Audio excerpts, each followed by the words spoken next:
안녕하세요. 매번 사연을 듣기만 하다 이렇게 글을 적어보려니까 조금 쑥스럽네요. 저는 한 번의 이혼 후 재혼에 성공한 30대 중후반 여성이랍니다. 요즘은 결혼이라는 제도에 대해서 참 다양한 의견들이 있는 것 같아요. 저처럼 결혼을 2번이나 결심하게 된 사람이 있는가 하면 아예 결혼에 부정적이신 분들도 있으시고요. 어떤 분들은 이혼을 한 후에 결혼 자체에 회의감이 생겨서 혼자 사신다고 들었어요. 사실 저는 지금도 결혼이라는 것에 마냥 긍정적이지는 않답니다. 지금이야 결혼부터 이혼까지 해보았으니 더 당당히 말할 수 있죠. 원래 이런 건 경험자가 더 잘하는 것이니까요. 저는 이혼하고 나서 제 인생에 결혼이라는 단어가 다시 끼어들 줄은 몰랐어요. 그런데 사람 일이라는 게 늘 제 마음대로 되지 않더니 이제는 제 마음조차 제 마음대로 되지 않더라고요. 결국 지금의 남편을 만나 생각이 또 한 번 바뀌었네요. 현재는 어찌저찌 또 한 번의 결혼식을 마치고 신혼생활을 하는 중이랍니다. 워낙 자상한 사람이고 저의 모든 걸 이해해주는 사람이라서 이 사람과 함께 할 미래가 정말 궁금하고 기대가 돼요. 시부모님도 너무나 따뜻하신 분이라서요.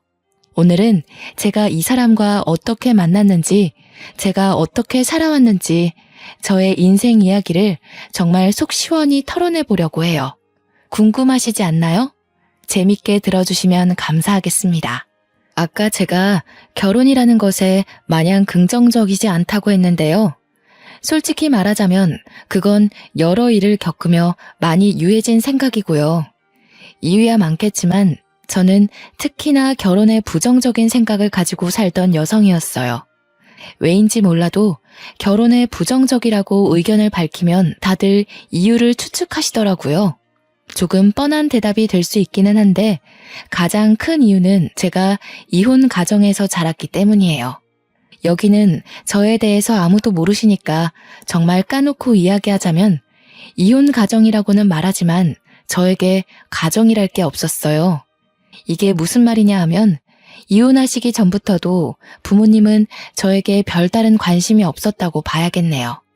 학교에서 나눠주는 가정통신문도 제가 직접 서명하고는 했으니 어느 정도였는지 대충 눈치채시겠죠. 그러니 부모님이 이혼하시고 나서는 얼마나 더 심했겠나요. 서로의 안중에 저의 존재는 없었고 자연스레 저는 혼자 자랐다는 말이에요. 동물에 비유하자면 저는 유기동물이었던 거죠. 부모님의 이혼 얘기가 처음 나왔을 때는 제가 중학교 2학년이었을 때인데요. 그 어린 나이에 얼마나 놀랐으면 아직도 기억이 생생하게 나네요. 평소라면 바쁘다고 코빼기도 보이지 않던 부모님이 웬일로 집에 있었어요. 제가 학교를 마치고 집에 오자 심하게 싸우고 있더군요. 이럴 거면 이혼해. 처음부터 당신과 결혼을 하는 게 아니었어. 이럴 거면 앞으로도 이런 식으로 굴 거면 그냥 깔끔하게 이혼하자고. 그래, 당신 말 한번 잘했다. 아주 말 잘했어. 당신이 이혼하자고 하면 내가 무서워할 것 같아? 나야 좋아. 좋다고. 어디 한번 갈 때까지 가봐. 바닥에는 유리잔을 던져서 깨트렸는지 유리 조각들이 부서져 있더라고요. 저는 제 방에 들어가 손으로 귀를 막으며 웅크린 자세로 한참을 그러고 있었습니다. 친구들을 보면 불평불만으로 툴툴대더라도 사이는 좋던데 왜 우리 가족은 일이 무관심하고 만날 때마다 싸우는 걸까? 쿵쿵 불안하게 뛰어대던 심장 소리에도 그 생각은 끊기지 않더군요. 중학교 2학년이라고 하면 대부분 생각하는 게 하나 있잖아요. 중2병이라는 단어까지 있듯이요. 대표적 사춘기 아니겠어요? 부모님의 관심과 사랑을 한창 바라고 있었던 터라 지속된 무관심과 싸움, 심지어 이혼 얘기에 저는 거하게 방황하기 시작했어요. 난 뭘 해야 하지? 어떻게 해야 부모님이 웃어줄까? 내가 뭘 한다 해도 알아주기나 할까? 다들 나한테 관심 없을 것 같은데. 진짜 이혼하면 나는 누구랑 살지? 이런 생각이 머릿속에 가득 차고 말았죠. 관심을 구걸하고 알아서 체념하고 불안한 미래를 점치고 여러 마음이 소용돌이치듯 절 태풍의 눈으로 몰아가더라고요. 결국 전 가출을 결심하게 되었습니다. 그때가 겨울 방학이었어요. 등하교할 필요가 없으니 가출이 수월한 듯 하면서도 어딘가 정기적으로 머물 곳이 없으니 앞이 막막했네요. 엄마 트렁크 가져와서 필요한 옷 몇 개 넣고 아빠 지갑에서는 돈을 꺼내 훔치고 그렇게 계획 없이 나와놓고서 갈 데가 따로 어디 있겠나요? 그저 친구 집에 하루 이틀 머물다 눈치 보여서 나왔죠. 버스 정류장에 한참을 앉아있다 해가 질 때쯤 찜질방으로 들어갔어요. 잘 기억은 안 나는데 아마 그때 청소년 보호법으로 시끄러웠을 거예요. 찜질방에 들어가긴 들어갔는데 밤에 쫓겨날까봐 밤새 남자 화장실에 몰래 숨어 있었거든요. 왜 남자 화장실이었냐면 찜질방 주인분이 아주머니셨어요. 아주머니는 여자 화장실을 주로 관리하시고 남자 화장실은 잘 안 들어가시는 듯 했어요. 남자 화장실은 아저씨가 아침에 주로 청소하는 것 같았고요. 낮에는 자고 밤에는 남자 화장실에 숨어있던 생활을 사흘간 반복하다 보니까 돈도 떨어지고 밤낮도 자연스럽게 바뀌더라고요. 원래 밥은 점심 지나 근처 식당에 나가 먹었는데 그때가 딱 손님도 없어 괜한 눈치도 안 보이고 아침부터 낮까지 자다 일어나곤 했으니까 그 시간이 적기라 생각했어요. 식당 가서 밥 먹는 것도 한두 번이었어야 했는데 중학생 2학년이 뭘 알았겠어요. 먹고 싶으면 먹었으니 당연히 제 수중의 돈은 점점 가벼워지더라고요. 급기야 국밥 한 그릇 사 먹을 돈이 없어서 찜질방에서 파는 삶은 계란 몇 개로 하루를 버텼네요. 조금 웃긴 건 그렇게 돈이 없는 와중에도 식혜는 필수였답니다. 목이 막히니까요. 버티고 버티며 그날 밤도 똑같이 찜질방 로비에서 미리 가져다 놓은 만화책을 들고 남자 화장실에 들어가 삶은 계란을 먹고 있었어요. 식혜는 이미 다 마셔서 쌀알만 밑바닥에 깔려 있었고요. 이제 마지막 남은 삶은 계란 하나를 까서 아껴 먹겠다고 야금야금 먹다가 반쯤 오기로 절반 정도는 한 입에 삼켰는데 삼키자마자 이게 뭐지? 싶더라고요. 잘못 삼킨 건지 숨이 턱하고 막히니 얼마나 무서웠는지 본능적으로 뭔가 잘못됨을 느꼈습니다. 숨이 막히는 도중에도 누군가의 도움이 절실하다는 걸 깨달았어요.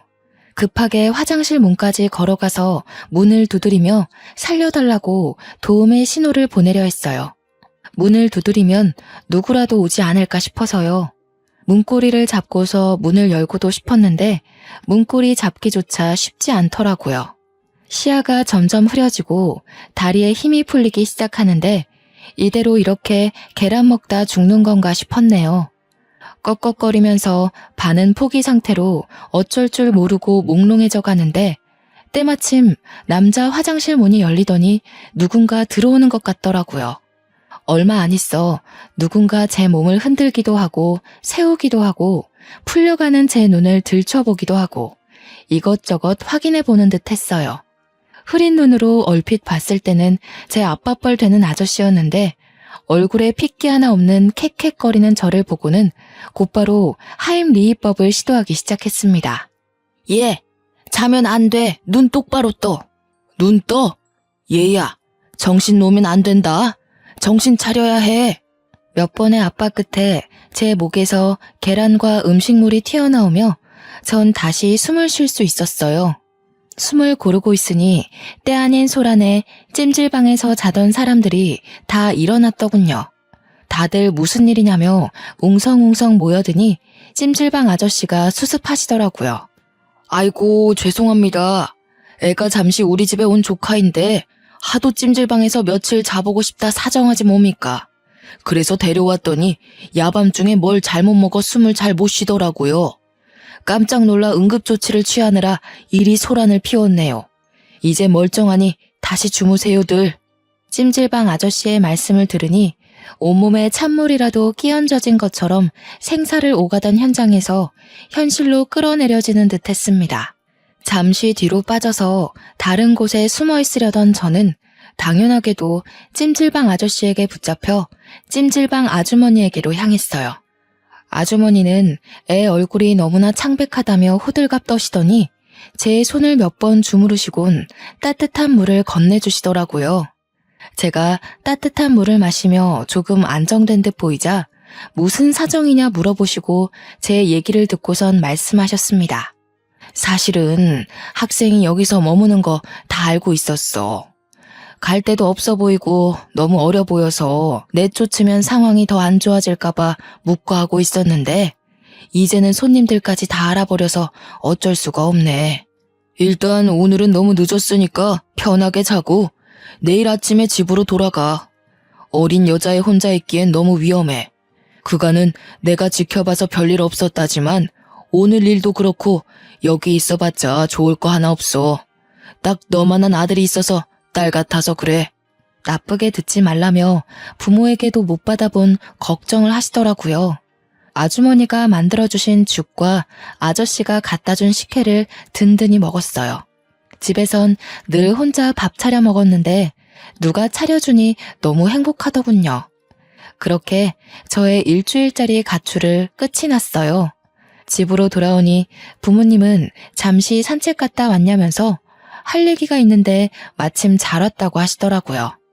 너도 일주일 동안 대충이라도 들어서 알고 있겠지만 부모님끼리 서로 의논을 충분히 했다며 이혼하기로 했다고 저에게 통보했습니다.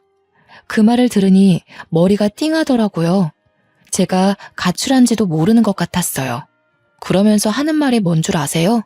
우리 이혼하기로 했다. 오래 안 걸릴 거야. 우리가 이혼하기로 하고서 서로 의논하다가 널 데려갈 수 없다고 판단했어. 아빠는 다른 사람이랑 새 살림 차릴 거고 그쪽에선 널 원하지 않다구나. 미안하다. 돈을 부족함 없이 보내줄게. 수민아, 미안해. 이 사람이랑은 이혼하기로 했고 엄마도 수민이 꼭 데려가고 싶었는데 엄마는 뉴질랜드로 이민 가기로 했어. 엄마도 아빠처럼 만나던 사람이 있는데 그 사람이 뉴질랜드에 살거든. 미안해. 엄마도 돈은 정말 부족함 없이 보낼게. 엄마 이해하지? 듣다 보니 쌍방으로 바람이 나서 이혼 후 서로 새 가정을 차리기로 했다더군요. 아빠는 아빠대로, 엄마는 엄마대로 새 인생을 살 계획이 번지르르 하더라고요. 벌써부터 엄마나 아빠나 새 가족이 될 사람이 있으니 어찌나 몸을 추스르시던지. 둘 중 아무도 저를 책임질 수 없다고 그러던데요. 생활비는 충분히 주겠다면서 따로 집조차 구해주지 않은 채 하숙집을 구하든 월세방을 구하든 혼자 살라고 말하더라고요. 전 이혼하더라도 저를 누군가 데리고 갈 줄 알았지 버리고 갈 줄은 꿈에도 몰랐네요. 정말 누가 알았겠어요. 일주일의 가출 후 이번엔 가족으로부터 내쳐져 혼자 살게 되었어요. 잠잘 곳부터 구해야 한다는 생각에 자연스레 찜질방은 제 머릿속에서 잊혀지더군요. 그나마 부모님에게 아주 조금의 양심은 남아있긴 했는지 생활비는 꼬박꼬박 줘서 고등학교 졸업 때까지 학업에 매진할 수 있었어요. 그마저도 여유롭게 준 것은 아니었고 제가 성인이 되자 알아서 살라며 연락조차 끊겼지만요. 이른 나이부터 홀로 서기를 해야 했던 저는 불안감에 열심히 공부했고 그래서 서울에 있는 유명 대학에 장학금 받고 입학했답니다. 성인이 되고 나서는 정말 일에 치여 살았어요. 생활비에 기숙사비에 돈을 많이 벌어야 했거든요. 아르바이트에 과외에 대학 생활을 병행하면서도 그 와중에 성적 유지도 해야 했고요. 그렇게 시간이 없어서 정신없이 바빠서 그랬던 것일까요? 저는 아르바이트하는 곳에서 한 남자를 만나는 지금 생각하면 정말 미련한 짓을 하게 됩니다. 그 남자는 프랜차이즈 카페의 점장이었고 저와는 10살 차이였어요. 제가 아르바이트생으로 들어올 때부터 잘해주더라고요. 솔직히 별로라 생각했던 사람이라도 나에게 꾸준히 잘해주는 모습을 보면 어느새 경계심 풀고 친하게 지내게 되잖아요. 호의를 굳이 저기로 받아들이지 않으니까요. 저도 그랬습니다. 그 남자뿐 아니라 같이 아르바이트 하던 동료들과 적당히 친해졌을 때였어요. 아르바이트생 전체 회식을 한다고 하더라고요. 저는 피곤하기도 하고 집에서 조금이라도 쉬고 싶어서 안 가려고 했는데 말하다 보니 회식에 참석하는 걸로 분위기가 형성되더군요. 결국 참석해 1차, 2차까지 쭉 달리는데 눈 뜨고 보니 그 남자와 저 이렇게 둘만 남아 술을 마시고 있었고 저는 술에 취해 누군가에게라도 기대고 싶었는지 제 입으로 저의 인생사를 술술 다 말하고 있었어요. 그 남자는 저의 사정을 다 듣고 나자 그 후부터는 밥을 사주고 싶으니 같이 먹자며 따로 약속을 잡으려 하더니 영화 티켓을 누군가에게 받았는데 같이 보러 가지 않겠냐고 하면서 저를 작정하고 꼬시더라고요. 어릴 때부터 혼자 살아서 많이 외로운 와중에 계속 잘 대해주고 꼬시는 사람이 있으니까 제 마음은 점차 그 사람에게로 기울었어요. 지금 생각해보면 와, 진짜 왜 그랬을까 싶어요. 정말 어려서 세상 물정 모른다는 게 이런 거구나. 지금 생각하니 그렇네요. 어리고 외롭고 가족도 없어 보이니 다루기 쉬웠겠죠. 제가 대학을 졸업하자마자 그 남자는 본인 부모님을 만나러 가자고 하더라고요. 별 생각 없이 만나자 하니 만나러 갔었는데 그 남자 부모님은 그 만남을 결혼 전 인사로 알고 계시더군요. 뭐라 의견도 못 내고 청혼도 못 받고 그냥 그 남자가 이끄는 대로 끌려가 결혼을 하게 되었네요. 프로포즈도 따로 없이 번갯불에 콩 구워 먹듯 그렇게 한 결혼이라서 당연히 결혼 생활이 마음에 들 리가 없었어요. 그래도 이 남자만한 사람은 없다고 생각을 하고 있었는데 아니나 다를까 그 남자는 결혼을 하고 나자 태도가 완전히 달라지더라고요. 꼬실 때는 그렇게 간이라도 떼어줄 듯 굴더니 결혼 후에는 제 간을 떼서 먹으려 하더군요. 시댁에서는 제가 이혼 가정에서 자랐다며 원체 싫어하셨어요. 저야 허둥대더라도 아직은 어색해서 그러신 걸 거야. 나에게 익숙해지고 나에 대해 잘 알게 되면 달라지시겠지 생각하며 저를 싫어하시는 만큼 더 노력하려고 애썼어요. 처음으로 제가 이룬 가정이니 망치고 싶지 않았거든요. 시부모가 하대할수록 더 잘 보이려고 노력하는 며느리라니. 시댁 입장에서는 어찌나 우습고 만만해 보였겠어요. 유독 저에게 시집살이를 혹독하게 시키셨습니다. 시어머님은 매일 집에 찾아와 제가 만든 반찬 맛을 보시더니 하나 맛볼 때마다 저한테 그러더라고요.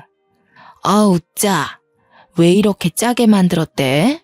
이거 만들 때 간 안 봤니? 누가 혼자 잘한 애 아니랄까봐 이렇게 티를 내네. 간을 보기야 보았는데요. 저도 그렇고 그이도 그렇고 저희는 좀 짜게 먹는 걸 좋아하더라고요. 그래서 좀 짜게 느껴지실 수 있어요. 뭐? 어디서 말대꾸야? 너희들이 좋아하니 나는 그냥 입 다물라는 거니? 아무리 짠 걸 좋아하더라도 이렇게 짜게 만들면 안 되지. 내 아들이 이런 걸 먹고 산다는 게 난 정말 믿을 수가 없다. 너 주말마다 내 집으로 와. 내가 좀 가르쳐야겠다. 시어머니의 말씀에 기껏 음식을 배우러 시댁에 가도 다른 며느리와 비교하면서 저를 늘 후려치시더라고요. 첫째 며느리는 대기업 다니면서 매일 안부 전화에 선물까지 사오던데 얘는 어떻게 된 게 살갑게 굴지를 못하니? 이제 막 대학교를 졸업해 취업 준비를 하는데 돈이 충분치 않은 건 당연한 거 아닌가요? 계속되는 시어머님의 구박에도 저는 시어머님 생신 때 제가 할 수 있는 선에서 선물을 준비해 드렸어요. 아이고, 이걸 선물이라고 사온 거니? 쟤 좀 봐라.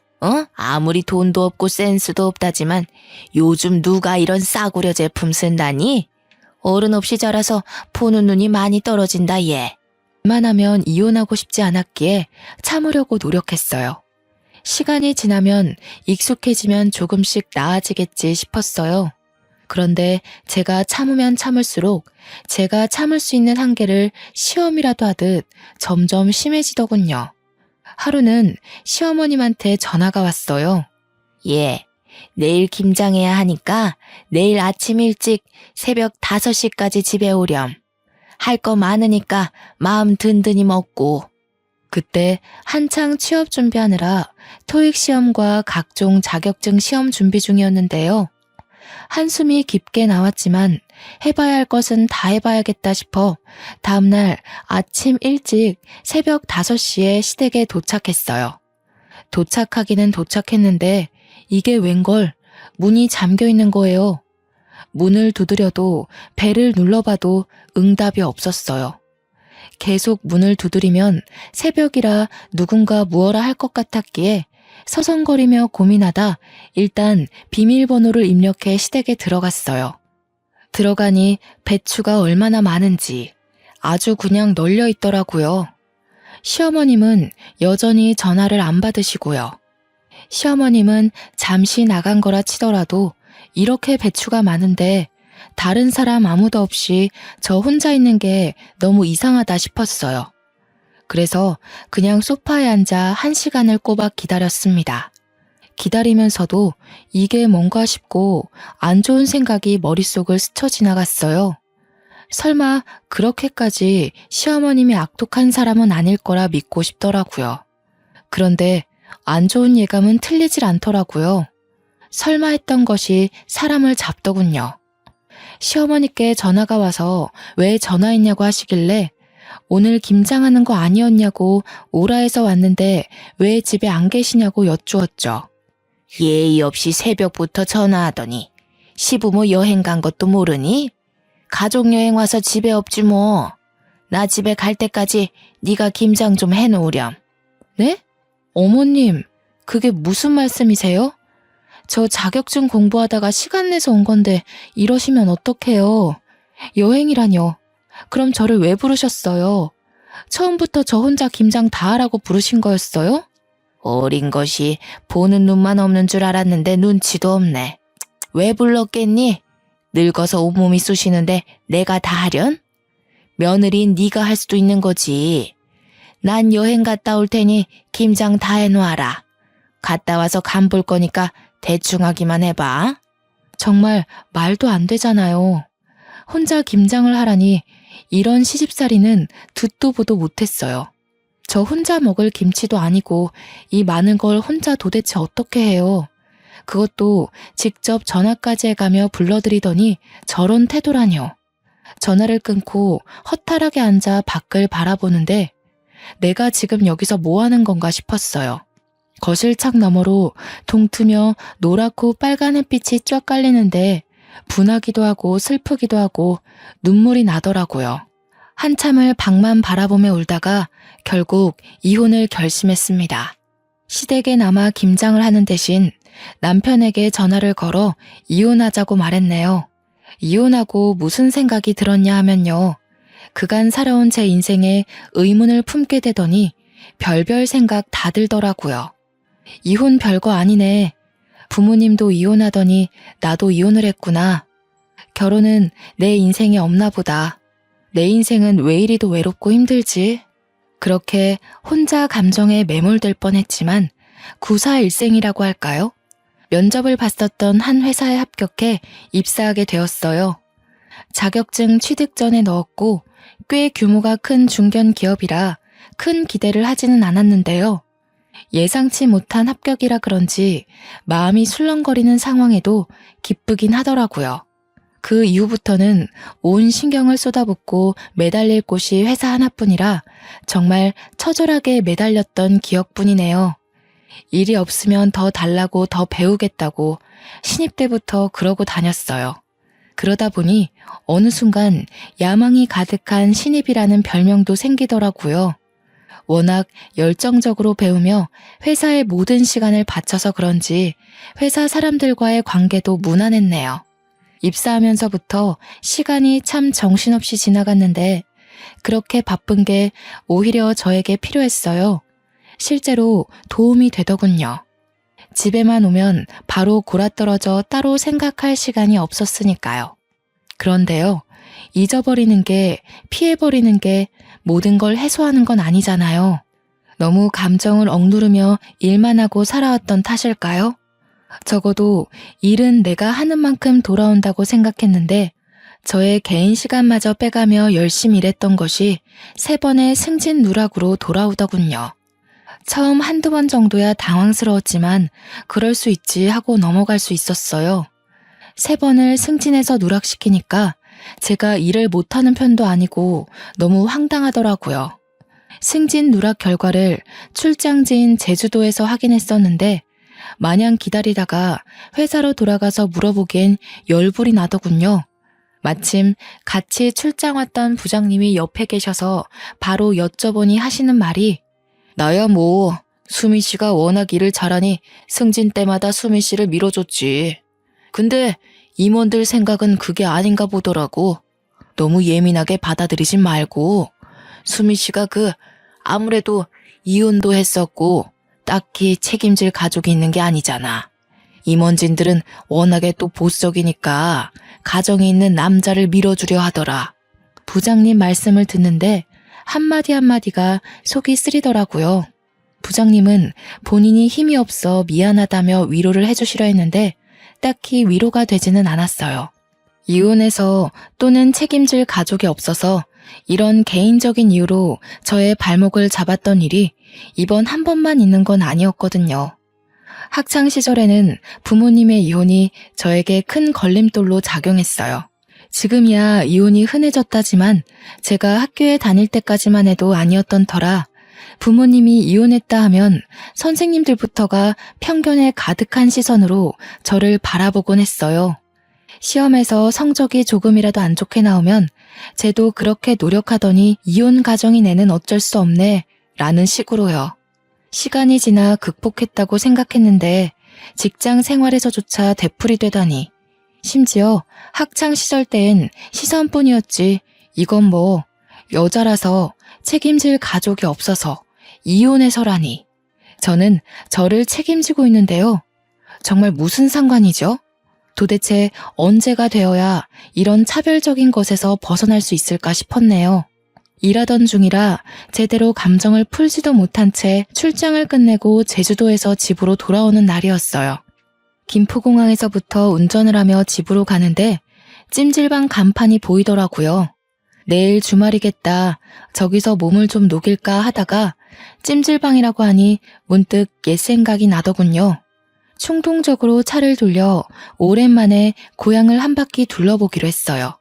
늦은 밤 김포공항에서 출발해 고향에 도착하고 보니 새벽이더라고요.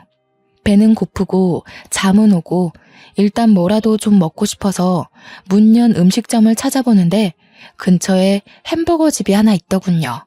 일단 배가 너무 고프니 햄버거를 포장해 간단하게 먹고서는 보이는 아무 데라도 들어가 잠이나 자야겠다 생각하고 갓길에 차를 잠시 세워두고 갔다 왔죠. 봉투를 달랑이며 차를 향해 걷는데 처음엔 꿈꾸는 줄 알았어요. 분명 제가 햄버거를 사러 갈 때까지만 해도 차 하나 없는 텅텅 빈 도로에 사람 한 명 없었거든요. 근데 제가 햄버거를 포장하고 나오자 저 멀리 횡단보도에 뭔가 보이는 거예요. 원래 있었나? 내가 못 본 건가? 아니면 내가 귀신에 홀렸나? 하고 일단 차에다 햄버거를 놓고선 천천히 다가가는데 가까이 다가가면 다가갈수록 사람의 형상인 게 느껴졌어요.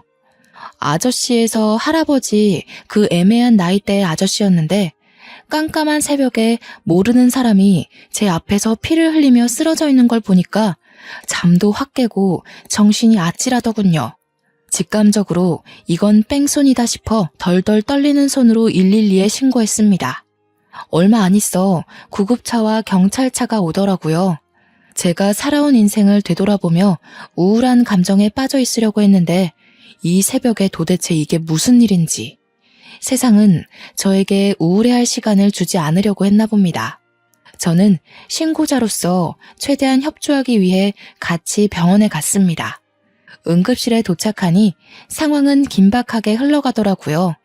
아저씨는 바로 수술이 필요한 상황인 듯 주변이 분주했고 아저씨의 소지품을 통해 신분을 조회하고 가족에게 연락하느라 바쁜 듯 보였어요. 머뭇대며 근처를 맴도니 저보다 어려 보이는 경찰관이 말을 걸어주더라고요. 신고자분 맞으시죠? 사건 조사에 협조 부탁드립니다. 뺑소니 사건으로 신고하셨는데 직접 목격한 것인지요? 아니요.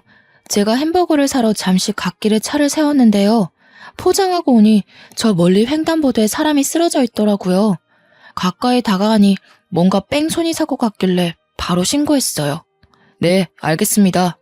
혹시 자차에 블랙박스가 설치되어 있으신가요? 블랙박스 영상 확인 한번 해보아도 되겠습니까?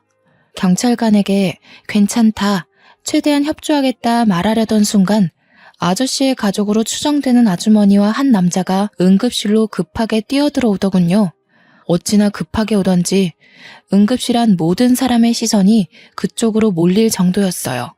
아저씨의 아내로 추정되는 아주머니는 온 얼굴이 눈물로 젖어 있었습니다.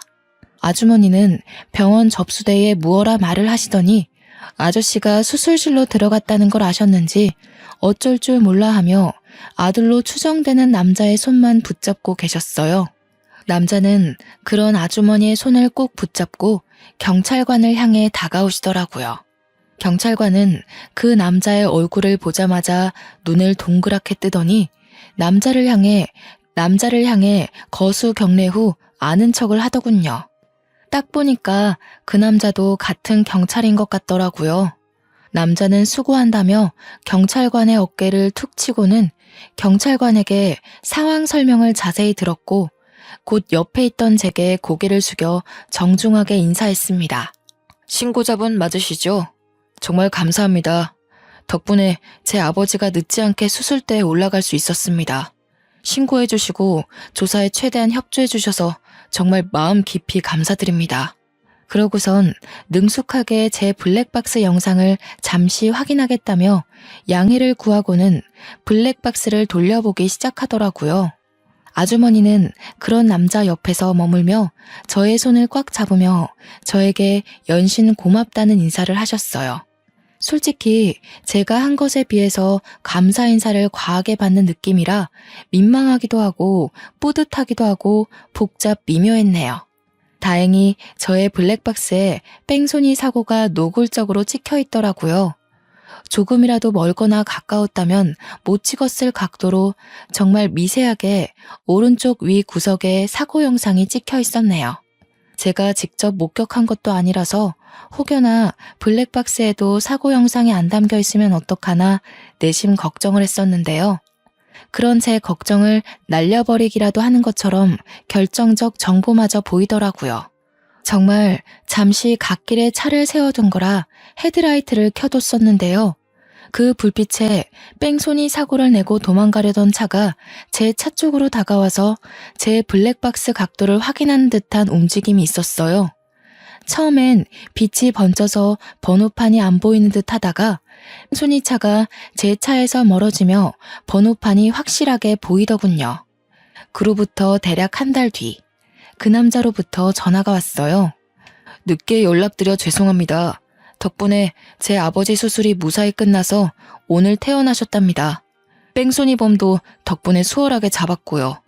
감사 인사를 드리면서 밥 한 끼 대접하고 싶은데 이번 주 토요일 괜찮으신가요? 정말 다행이네요. 퇴원 축하드려요. 이번 주 토요일에 따로 약속이 없어서 시간이야 괜찮은데요. 제가 그쪽에 살고 있지 않아서요. 마음만 감사히 받을게요.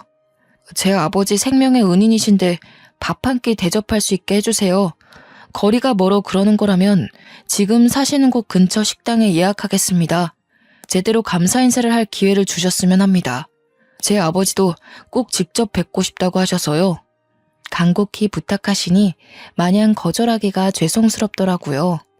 그렇다고 저는 서울에 사는데 이제야 막 퇴원한 환자를 모시고 서울까지 그 먼 거리를 올라오라고 하기에도 못하고요. 결국 서울과 제 고향 그 중간쯤에 위치한 한정식 식당에서 만나 뵙기로 했네요. 그렇게 토요일 식당에 도착하니 먼저 와 계시더라고요. 문을 열고 예약한 방으로 들어갔는데 아저씨와 아주머니가 저를 보자마자 벌떡 일어나시더니 제 양손을 붙잡으시며 감사 인사를 하셨어요. 아니, 제가 한낮에 이렇게까지 감사 인사를 받은 건 처음이라 몰랐는데 이게 생각보다 쑥스러운 일이었어요. 손을 내저으며 아니에요, 다행이에요 하며 자리에 앉는데요. 그때 그 응급실에서는 이런 생각할 여유가 없어 몰랐는데 왜인지 모르게 아저씨와 아주머니가 어디선가 뵌 것 같은 낯선 기분이 들더라고요. 내 착각인가 싶어 일단 밥을 먹으며 대화를 이어갔어요. 맛있더라고요. 여러 얘기를 하던 중 아저씨와 아주머니가 찜질방을 운영하셨다는 말에 순간 하고 예전 가출했었을 때의 기억이 머릿속을 스쳐 지나가더군요. 정말 혹시나 하고서 여쭤보았어요. 예전에 찜질방을 운영하셨다고 하셨잖아요. 그거 그 동네에서 하셨던 건가요? 저 정말 혹시나 싶어 여쭈는 건데 혹시 예전에 한 학생을 구하신 적 있지 않나요? 응? 그렇지요. 그 찜질방 터가 희한했는지 이이가 몇 번 그랬던 적이 있네요. 근데 그건 왜 물어보시나요? 저의 뜬금없는 질문에 잠시 저를 빤히 바라보며 생각에 잠기셨던 아저씨가 문득 그러고 보니 걔 중에 제일 기억나는 여학생이 있었다고 말을 먼저 꺼내시더라고요. 정말 어린 학생이었는데 가출이라도 했는지 며칠 동안 찜질방에 머물더군요. 불량 청소년 같아 보이지는 않고 질에 찔렸는지 밤마다 남자 화장실에 숨어 있어서 더 눈길이 갔죠. 걱정되는 마음에 하루는 얘기 좀 해보려고 남자 화장실에 들어갔는데 숨이 막히는지 컥컥거리면서 창백하게 질려 있더라고요. 아, 그 학생 머물 거면 당당히 좀 머물지. 그마저도 못하고 맨날 밤새 숨어 있어서 어찌나 마음이 짠하던지요. 이이가 때마침 화장실에 안 찾아 들어갔으면 정말 큰일 날 뻔했어요. 그 학생이 컸으면 딱 지금 아가씨 같았겠네요. 어린 학생이 죽을 것 같아 일단 살리고 봤다고 그리 말씀하시며 웃으시는 아저씨와 아주머니의 모습을 보는데 예전에 죽을 내주시던 아주머니의 모습과 식혜를 건네주시던 아저씨의 모습과 겹쳐 보이며 확신이 딱 들더군요. 예상치도 못한 만남에 저는 너무나도 놀라 몇 초간 말을 못하다가 비명을 지르듯 소리치며 말했어요. 그 학생이 바로 저예요. 세상에, 말도 안 돼요. 저 진작에 찾아가 감사 인사를 꼭 드리고 싶었는데 찜질방이 없어져서 감사 인사를 드리고 싶어도 드릴 수가 없었어요. 그런데 이런 우연으로 만나게 되다니요. 세상에. 아니, 저만 신기한 건 아니죠? 진짜 너무너무 신기하지 않나요? 모든 게 우연으로 맞아떨어진 거잖아요. 아저씨가 제 목숨을 구해준 것부터 제가 아저씨를 구해주게 된 것까지요. 심지어 이렇게 만나게 된 것도 포함해서요. 흔치 않은 인연에 어안이 벙벙해지더라고요. 현실감이 없어도 너무 없게 느껴졌지만 이 기회가 아니면 영영 감사 인사를 할 기회가 없을 것 같아 재빠르게 말했어요. 그때 정말 감사했어요. 제가 그때 많이 힘들기도 했고 방황도 많이 했는데요. 목숨도 구해주시고 직접 죽도 만들어주셔서 그게 얼마나 큰 힘이 되고 감사하던지요. 평생 감사 인사를 못 전할 것 같아 늘 마음 한구석이 좋지 않았는데 이리 감사 인사를 전할 수 있어 너무나도 감사하네요. 아주머니와 아저씨는 잠시간 어리둥절해 하다가 거짓말 하는 거 아니고 진짜냐며 이게 무슨 인연이냐며 놀라워 하시더라고요. 조용히 밥을 먹으며 듣기만 하던 남자도 감탄하시더니 한마디 하셨어요. 아니, 이런 인연이 있을 수 있다는 게 신기하네요. 이 정도 인연이면 세상에 이런 일이라도 출연해봐야 하는 거 아닙니까? 그날은 정말 서로 감사 인사만 100번 말하고 헤어졌던 것 같아요. 저는 그날 이후로 그간의 미련을 이제라도 푸는 심정으로 아주머니와 아저씨께 자주 연락드리고 찾아뵈었어요. 그 남자 역시도 오다 가다 자주 마주쳤죠. 제일 무서운 인연은 스며드는 인연이라고들 하잖아요. 저는 정말 그 남자에 대해서 아무 생각이 없었는데요. 자주 찾아뵙다 보니 자주 마주치게 되고 또 그러다 보니 가끔 생각이 나고 궁금하고 그렇게 감정이 진화하더라고요. 명절에 누구네 집을 방문해 본 적이 정말 까마득한데 아주머니와 아저씨가 혼자 지내는 저의 사정을 먼저 알아봐 주시고 설날에 집으로 오라고 초대해 주셨어요. 부모와 연 끊고서 살고 있던 저라 명절에 대한 추억이나 경험이 많이 없어서 괜스레 설레더라고요. 빈손으로 가기에는 민망할 듯 싶어 고향 근처 농협에서 한우를 사려고 했어요. 무슨 부위를 사들고 가야 하나 이리저리 둘러보며 고민하는데 누군가 말을 거는 거예요. 오늘도 집에 놀러 오시는 거예요? 명절 선물 사시려는 거면 고기보다는 해산물이 좋을 거예요. 부모님이 해산물 좋아하시거든요. 깜짝이야. 뭐예요? 왜 여기 있어요? 아무튼 감사해요. 안 그래도 무얼 더 좋아하실지 고민이 됐었거든요. 그쪽은 뭘 더 좋아해요? 이왕 명절 선물 사는 김에 같이 사줄게요. 저야 뭐 다 잘 먹습니다. 마음만으로도 감사하네요. 자, 해산물 코너로 갑시다. 아무래도 전복이 좋을 거예요. 그 남자가 몸이 좋다는 건 이미 알고 있었거든요. 제 바로 앞에서 뒤돌아서 걷는데 그 사실이 갑자기 확 다가오더라고요. 심지어 해산물 코너에 가서 전복을 구경하는데 일하시는 직원분이 저와 그 남자를 엮으며 신혼이냐고 물어보는 거 아니겠어요? 그 남자가 딱히 아니라고는 말 안 하고 그저 웃으며 전복 뭐가 좋아요? 묻는데 기분이 굉장히 묘했어요. 아, 맞다. 이 사람도 남자기는 남자였지 싶기도 하면서요. 직원분의 추천대로 전복 선물 세트를 사서 제가 들으려는데 그 남자가 저를 한번 쓱 보더니 선물 세트를 가져가서 들더라고요. 제가 또 그런 배려에 약한 거 어떻게 알고. 그때 그 남자의 행동 하나하나에 반응하는 저를 보자니 제대로 감겼구나 싶더라고요. 그렇게 마음을 깨달았어요. 설날 잘 보내고 서울 올라가면서 그 남자에게 연락하기 시작했죠. 그 남자도 알게 모르게 저한테 마음이 있었는지 연락이 끊기지 않게 이어가더군요. 제가 경찰 제복 입은 모습 한번 보고 싶다니까 그날 퇴근길에는 제복 입은 상태로 오기도 하고요. 그렇게 눈 맞아서 1년의 짧은 연애 끝에 저는 결혼까지 결심하게 되었어요. 네, 맞아요. 지금의 남편이랍니다. 근데요, 솔직히 남편에게는 첫 결혼이지만 저한테는 재혼이잖아요.